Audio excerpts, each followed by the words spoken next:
Hello, I'm Jim Cuno, president of the J. Paul Getty Trust. Welcome to Art and Ideas, a podcast in which I speak to artists, conservators, authors, and scholars about their work. For about 8 years, I pursued her through the Roman archives and put together a scaffolding of her life. I turned up 2,000 new documents on Costanza because no one had ever bothered to look. In this episode, I speak with art historian and author Sarah McPhee. Recently, I traveled to Jaipur, India, to attend and participate in the Jaipur Literature Festival, billed as the largest free literature festival in the world. This year, more than 250,000 people from ages 15 to 85 attended the festival, all with a voracious appetite for literature and ideas. Among the highlights of this year's festival were authors David Grossman, Margaret Atwood, and Colm Tóibín. I came to participate on a panel discussion about the importance and promise of encyclopedic museums, those with representative examples of the world's artistic legacy in their collections, and to interview authors Sarah McPhee and Hannah Rothschild about their recent books. Throughout the festival, I spoke with young students for whom the festival was part seminar and tutorial and part rock concert. Some had come from as far away as Calcutta, traveling by train and bus for days. All came for a good time. Please join me in welcoming to the stage Stephen Fry. You get to meet famous people and then you can get to know about their lives. There's going to be some good jazz bands in the evening, so I'm looking forward to that. I came for a photographer, basically, Steve McCurry. Yeah. I follow Nat Geo blogs, so that's where I came across his work. And my brother's a photographer, so I'm always looking at Steve McCurry pictures. So I've developed an interest. I met Sarah McPhee in the main hall of the Diggy Palace. Sarah is professor of art and architecture history at Emory University. Her recent book, Bernini's Beloved, A Portrait of Costanza Piccolomini, is her second book on the life and work of the 17th century sculptor Gian Lorenzo Bernini, one of the most celebrated artists of his day. Sarah, it's great to be with you. Thank you. It's a pleasure. First, let's talk about the experience of the interview in Durbar Hall in front of hundreds of people attending the Jaipur Literature Festival. How exciting was it for you? Tremendous. This is just an extraordinary festival. The energy, the informality, the seriousness of interest is just palpable, remarkable. There were a number of questions afterwards, and some of the questions we'll answer in our own conversation, but they were impressive in coming from young people, and young people who were of probably not likely to have known much about Bernini, but were curious about the story that you were able to tell them about him and his life.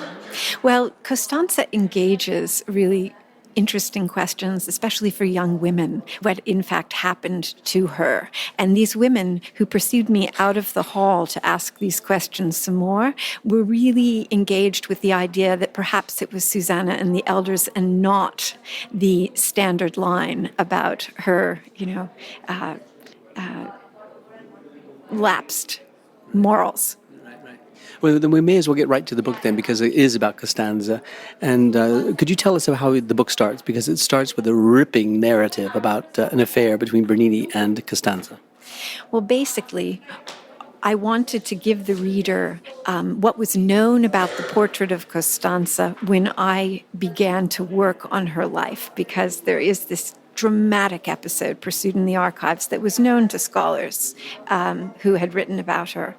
And essentially what it tells us is that Costanza was the lovely young wife of a sculptor who worked for Bernini at St. Peter's and elsewhere in Rome, and that Bernini began an affair with her, and that Bernini's younger brother also began an affair with her, and the book begins with Bernini waiting in a carriage outside her house, seeing his brother, who had suspected this, emerge from her bedchamber, and sending a servant to slash her face in retribution for the betrayal.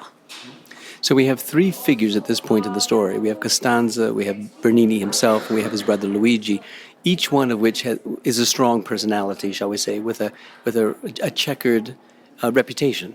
Could you talk to us about those three individuals? And I'll remind you of them in the order, but let's start with Costanza, then we'll go to Luigi, but briefly, because we want to get that relationship. There's that moment outside her house where she is seen with Luigi leaving her house. Bernini is upset, hires someone to slash her, face and mark her as damaged goods, as it were. But they're each quite strong personalities. Tell us about Costanza. Well, as a strong personality, her personality really emerges over time. But at that particular point in her life, she was a young maiden. She was 22 years old, and she was living in Rome and the wife of a sculptor working for Bernini. Bernini is the most famous artist, arguably, in Europe at this point, where he vies with Rubens and Rembrandt. And Luigi is his right-hand man, his younger brother by 14 years, who assists on all of his major projects, including building of bell towers on the facade of St. Peter's. Tell us what happens when she comes to the door and Luigi leaves from her from her apartment. Okay, she comes to the door. Luigi has exited sometime earlier. Bernini sends a servant. The servant knocks at the door, presents 2 flasks of Greek wine, and as Costanza takes them in her hands, he pulls out a razor and slashes her face. And then Luigi runs away. Oh, Luigi's not even there. Well, he leaves before the attack, doesn't he? This was seen by Bernini, who was in a carriage. He told Luigi he was leaving town for the day. But he was suspicious about Luigi, I assume. So he went and he set up a watch. And then he sees what he feared. And then he's so enraged, he loses all control and commissions a crime. And then he attacks Luigi. Bernini does. He does. The documents tell us that he chases Luigi into St. Peter's and tries to kill him with an iron rod and succeeds in breaking 2 ribs. And then he further pursues him back up the hill toward Santa Maria Maggiore, and he believes that Luigi has taken refuge in the basilica, and so he kicks at the doors and gains entry and goes through all the aisles and all the sacristy, can't find him, but he is so enraged that, as his mother said, he has no respect neither for the Pope nor for God. This wasn't the only altercation that Luigi had, not with his brother Bernini, but with someone else later. Right. Well, Luigi was an interesting character. He got into trouble. He was a brilliant engineer, and therefore Bernini relied on him, and they were lifelong partners in working conditions, and he was essential to his brother. But Luigi got into all kinds of sexual misadventures. This one with Costanza that led to his brother trying to kill him. But then decades later, he attacks a young boy underneath Bernini's sculpture of Constantine, having his great moment of revelation, and damages this young boy and is exiled to Naples. So let's talk about Costanza, and I want to think that there's sort of 3 episodes in her life. There's one of her early life, her birth, and the family within which she was born, and then the connections with Bernini by way of her husband Matteo. Then ultimately, after the death of Matteo, her life for the 8 years that she lived after his life, and how she lived out her life. And in the midst of all of this, of course, is the attack, the slash on her face. So tell us about the circumstances in which she was born and raised. Well, I should begin by saying that the reason I was curious about her at all is because she's the subject of this extraordinary portrait bust by Gian Lorenzo Bernini that today is in the Bargello Museum in Florence. And the portrait bust had been written about by art historians in the past, but because we knew so little about her biography, and all we knew was about this great affair, it had elicited writings by art historians of very high stature that were pretty uniformly about a woman from the streets with whose hair fell in easy loops and possibly rather dirty strands. So I was curious about her, and I found some evidence in archives that suggested I could figure out who she was. And that's where the trail began. And then really on and off for about 8 years, I pursued her through the Roman archives and put together a scaffolding of her life. And rather, I turned up 2,000 new documents on Costanza because no one had ever bothered to look. So that's where it started. You asked about her early life. And one of the things that was most shocking was that she was called by art historians always Costanza Bonarelli after her husband, Matteo. But in fact, in Bernini's biography, written by Baldinucci, he lists the works and he calls her Costanza Piccolomini. And that's a contemporary biography. I mean, the 17th century contemporary. 1682, so 2 years after Bernini's death, it's published. So I found documents in Sweden that suggested she had died incredibly rich, and then a document in the biography that tells us her name was Piccolomini. Well, Piccolomini is the name of 2 popes during the 15th century, and it's a noble family from Siena. And in fact, I took that knowledge of the name and the wealth and went directly to the Roman archives and found her will. And that's where it all started, and then teased out the other things. Just to continue that for a second, in your book, you write very beautifully about the sculpture itself. Maybe you could tell us about it, because there's a key in the sculpture, and you're looking at the sculpture and taking the reader to that key that confirms that she was not a woman from the street, or likely to have been a woman from the street. The previous writings about Costanza had all reproduced the image of this magnificent sculpture, this speaking likeness made in about 1636-37, from the front. And Costanza has a riveting gaze. Her hair is disheveled, and her blouse is slightly open. And they reproduced that image and that image alone. What hadn't been looked at was the back of the sculpture, or the sides of the sculpture, from which she appears in multiple different ways. In fact, Bernini's friend Lelio Guidiccioni once describes Bernini working on a portrait of the Pope, Urban VIII, and he says that he showed 50 different ways of looking at the Pope from different facets. And in fact, if you walk around the bust of Costanza, you see all of these aspects. Now, you're alluding to the rear view, where she has a very elaborate double-coiled bun at the back of her head, and then a Venus curl that descends the back of her neck. From that perspective, she looks like a noblewoman. She could not have done the hair herself. But that view had never been reproduced. So we know the circumstances in which Costanza was born, and we know that at one point she was dowried to 2 confraternities. Could you tell us about what the role the dowry plays in her life? Okay, so what I was able to reconstruct of the early life is less than what able to reconstruct as the life goes forward. But we do know that Costanza was born in the town of Viterbo, that she was born in despite her noble name, she's born in relatively straitened circumstances. She comes down to Rome. Somehow she gets an education because she's literate, and she meets and marries Matteo. But before she meets him, she receives a dowry to prevent her from falling into a life of sin. She's young, she's beautiful, and she's poor. And this was a very threatened population. Confraternities were groups of good-doing men in Rome attached to religious institutions. And one of the things they did was raise monies for dowries for poor or modest young women to prevent them from choosing prostitution to make their way. And how did that happen? Because when did she get the dowry? There was a trigger there. She receives one dowry in 1628 and another one in 1630 from 2 different religious institutions. And dowries are, of course, not fortunes, but they're a substantial amount of money, and they have to be guaranteed. And they come in 2 parts. Her dowry was first promised, but then she had to marry Matteo in order to collect. And so that's what they do. They marry, and then the dowry is held by him, though it is her property, throughout their married life, and he can invest it as he sees fit.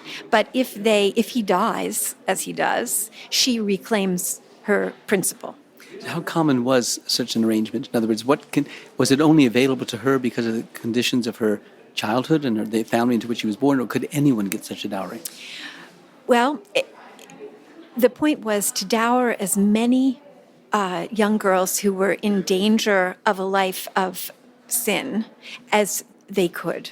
But there were outlines, there were statutes, and you dowered first young girls who were born of two parents born in Rome. So the Romans came first. And then, of course, one parent, and then of foreign parents, but who had lived in Rome for 10 years, and so forth.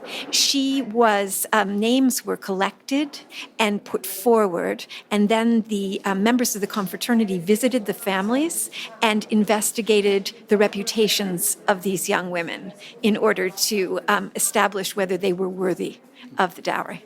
Was Matteo, her eventual husband, was he also investigated? Was he worthy of marrying her? Did it work both ways? It did, in the sense that he had to guarantee the dowry and if he couldn't, out of his own wealth, and he was not a wealthy man when he married her, he had to be guaranteed by a patron. So he finds a Portuguese patron who backs the dowry, speaks for him. But I do not believe that he is investigated in anywhere near the same way she was.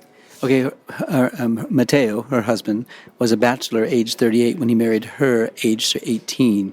How common was it to have an 18-year-old marry a bachelor of 38? And do we assume in any respect that it was a romantic marriage or a marriage of convenience? What's the nature of the marriage and the life of the marriage, even after the slashing? Well, we don't know exactly the nature of the marriage before the slashing. It's not at all uncommon for a man of 38 to marry, or 34, to marry a much younger woman. It happened constantly.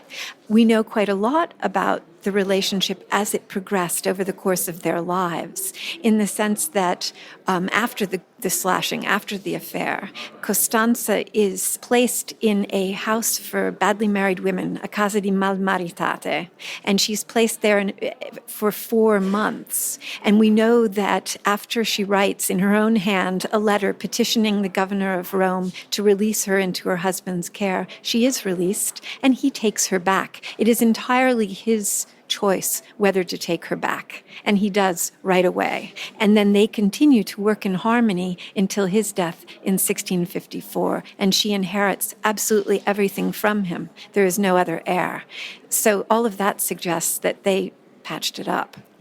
So he was an assistant, we call him an assistant to Bernini, but he had an independent sculptural career as well. Tell us about his career. Okay, this is really interesting. Matteo today is hardly known for his work, but in his own day, he had a really active, thriving studio in their house on Vicolo Scanderbeg at the foot of the Quirinal Hill. He had a foundry in the courtyard where he cast, among other things, 12 bronze lions for Philip IV. And Velázquez visited his house to commission those lions, as did André Philibien to see his gallery of paintings. Matteo was an incredibly successful sculptor in 17th century Rome. He worked extensively for the Pamphili papal family, repairing sculptures and making new sculptures. And his reputation has simply been eclipsed by time, but it's quite interesting. We know that he was friendly with Poussin, acquired paintings by Poussin. We know that he was friendly with Velázquez, and of course he worked for Bernini. So that's not nothing. Exactly. Tell us about his collection that he builds over the course of his life. When Costanza dies, we don't know exactly what they had when Matteo dies, because no inventory is made, because she's the universal heir. Everything simply passes to her. But we do know what they had when she dies 8 years later, and they had a collection of 111 paintings and 70 predominantly ancient sculptures. And this collection, because of a series of really terrible events, passes into the hands of the reigning papal family at Costanza's death and forms the nucleus of one of the most celebrated Baroque collections of the 17th century. But it had paintings by Poussin, really large canvases that Mazarin had tried to buy at one point, the Plague at Ashdod, which is in the Louvre. It had Poussin's Parnassus. It had a whole range of Bamboccianti and other lesser Italian works, and then some works by Sweerts and Schoenfeld and so forth. It was a celebrated collection, and it was on the map for visitors to Rome. So the attack on Costanza, which would identify her as a fallen woman of some kind, within the context even of prostitution, you would have thought that would have set a course of some trouble for her in her life.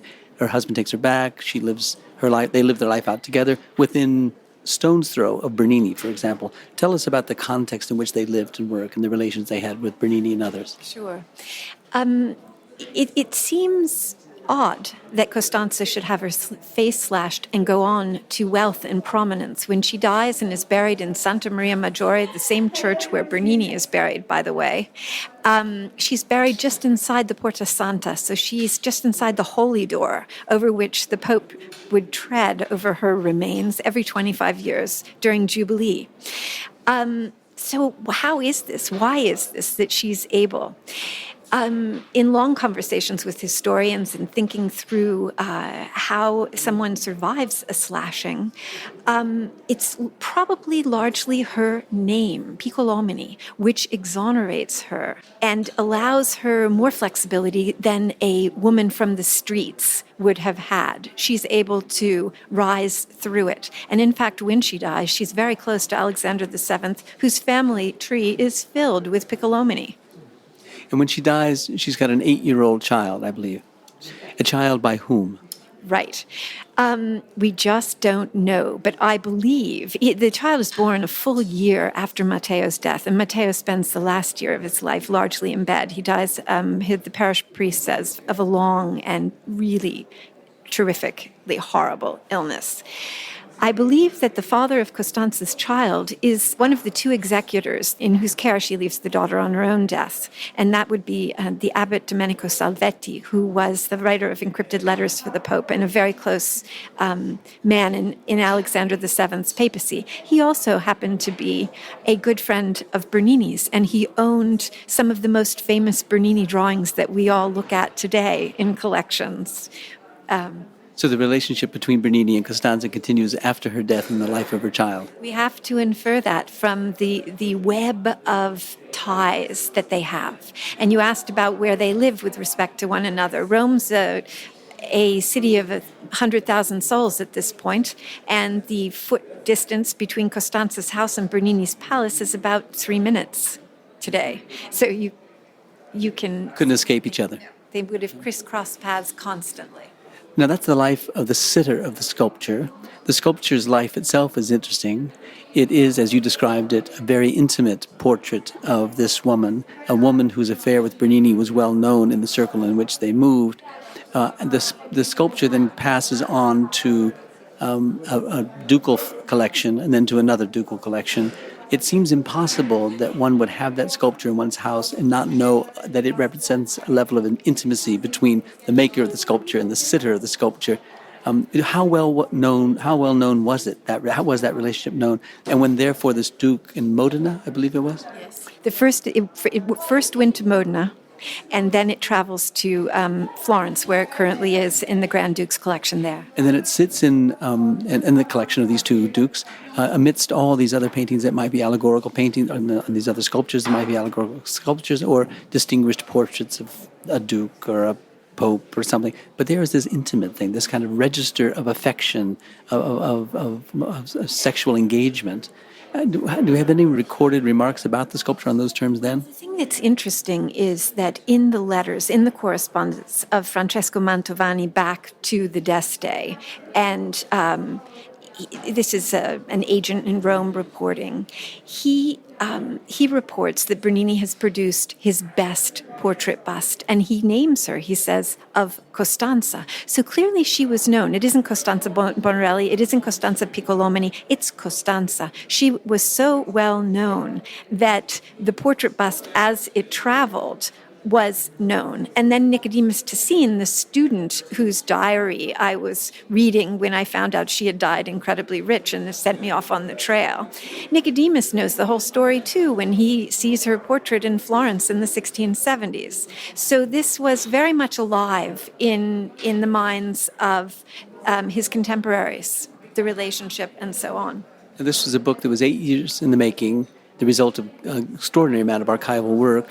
It's clearly a book of importance for our knowledge of the career and life of Bernini and now of his sitter Costanza, did you always from the very beginning think that it would be an important book for the social history of the Baroque, for the history of women in the Baroque? What was your ambition from the beginning, and how did it change over the course of the writing of the book? Such a great question. When I started, I had found a few shards that suggested I could give something. I could make the speaking likeness speak a bit, make her come back to life, and it was an astonishing project to work on because nobody had bothered to ask who she was. Even though she'd been, as a sculptor, had been written about for such a long time. And so we have this speaking likeness which defines the sculptor's career, and then we have a mute subject who has nothing to say about whether she has dirty hair or not. So beginning to ask who she was and finding out that she had died rich. If you died rich and you had a name like Piccolomini, you're bound to leave a trail in the Roman archives, and they're incredibly redundant and very full. So as you follow those trails, you keep discovering things. But as you discover something, say the letter that she writes from the house for Malmaritate, is it her hand? Yes. How do we know? Because it's the same hand on the will that's carefully crossing things out and annotating. How common was it to be literate? The questions came naturally. As I found the documents, I had to understand the documents. So it led me into economic history, this history of collecting, the history of women in Rome, the confraternities, all aspects. I had to follow her through her life and into the institutions that formed her life. Of course, it's just legal records, so it's limited, but it's remarkably rich for what you can infer from those. Well, it's a fantastic book. Congratulations. Thank you so much. And I know you want to get back out into the Literature Festival. You've got things to hear and people to meet. Absolutely. I recommend it to everyone. It's a magical place. There will be signings after the session back in the book signing area. Please do not crush the authors on the way to the signing. They're really trying to look after their well-being.